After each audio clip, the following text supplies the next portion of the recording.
Ako na lang nagsasabi sa sarili ko na maganda ako. Sabi daw po nila sa akin, malandi daw po ako, plastic, gano'n, sinungaling.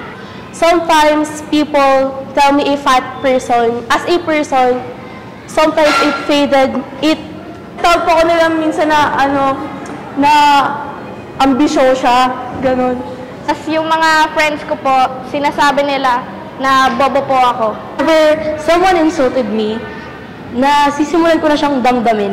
Di tulad na maliit pa ako, nandiyan naman yung mga parents ko na sabihin na maganda ako, ganun. Eh, nung tumanda na po ako, yung mga parents ko po, naging busy na sila. Nandiyan na po sila sa mga business trips. So, ako na lang po yung ako na lang nagsasabi sa sarili ko na maganda ako. Pinag-uusapan po nila ako behind my back. Tapos, minsan iniisip ko sana, di na lang ako nabuhay sa mundo, yung gusto ko na magpakamatay.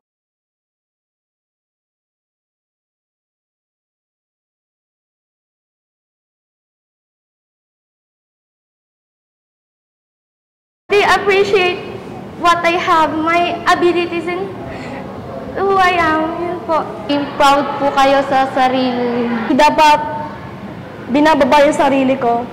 Huwag mo i-fake yung, yung personality. Hindi ka maiinggit sa iba, be confident.